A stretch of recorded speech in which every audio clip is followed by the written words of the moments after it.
I'm pissed. I'm scared. I know everything's going to be okay, especially for my little white family.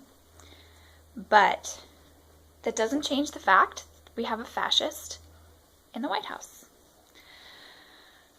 who's appointing climate deniers, climate change deniers, science deniers in general, Sandy Hook hoaxers.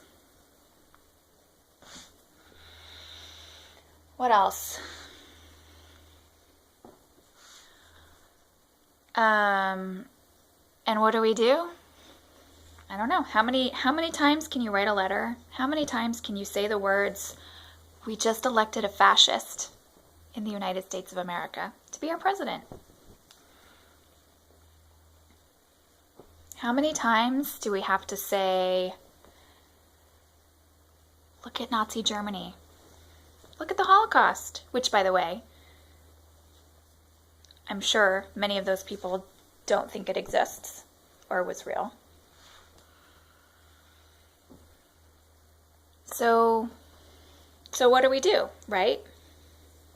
I'm still trying to figure it out. I've done my part, sort of. I've written letters, emails, I've made my phone calls.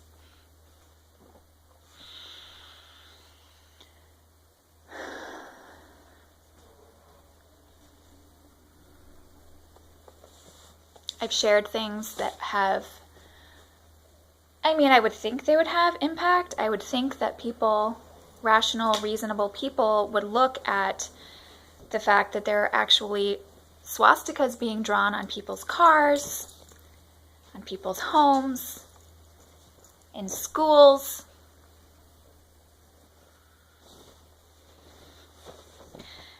That maybe we made the wrong choice, maybe.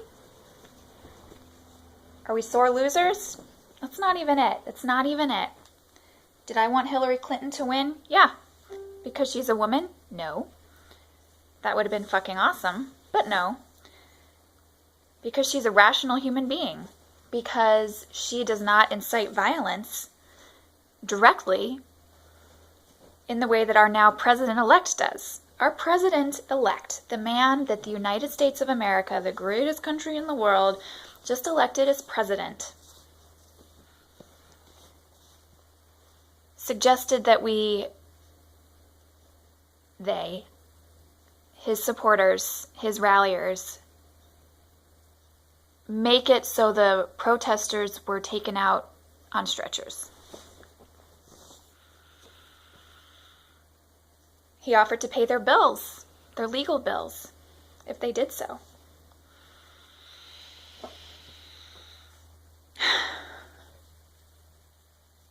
So none of us, very few of us, were alive during the Holocaust, during World War II. That doesn't mean that we can't empathize. It doesn't mean that we can't put ourselves in somebody else's shoes. And there's a huge difference between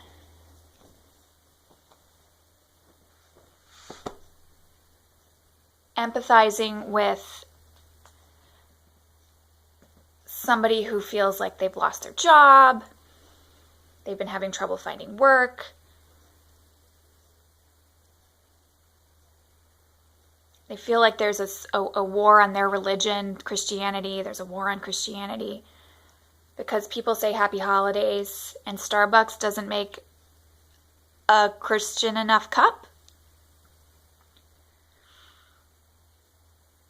There's a big difference between that and waking up every morning terrified because of the color of your skin. I don't know what that feels like.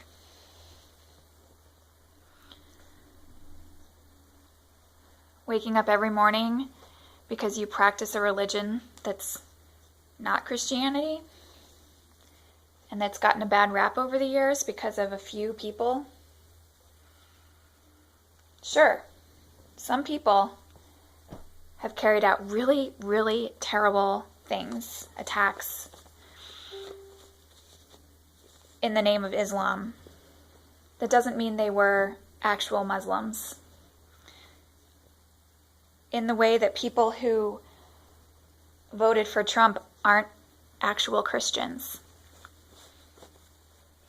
I'm not a Christian either. I should put that out there. I'm not a Christian. I don't believe in organized religion as a way of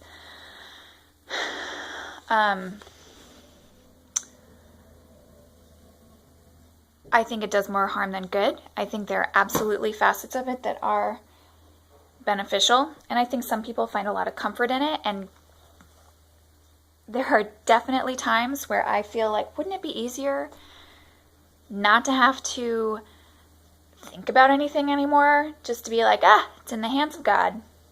I'm just going to sit back and live my life and fold my kids' laundry. Because God's got it under control. He'll take care of it.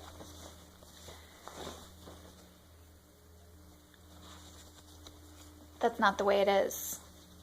We have free will. We make decisions. God did not vote in this election. Americans did.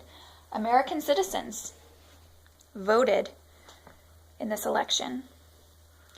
Those very same ones who were burning effigies of our first black president after he got elected are the ones telling the protesters, go home, you lost, get over it. And then telling us to be PC about it, right? Like, stop using such harsh language. They're not Nazis, they're alt-right. Well, guess what? That's Nazi. That's just the modern term for Nazi. The hypocrisy is sickening. Anyone trying to say that, do you remember how scared people were when President Obama was elected? They were afraid that he was going to come and take their guns. It's kind of like that. So now you know how they felt. No, see, the thing is, it's not the same. Not at all. Not at all the same, because people weren't waking up in the Obama administration era thinking about maybe taking their own lives, or actually taking their own lives, because of their sexual orientation, because of harassment over things that they have no control over.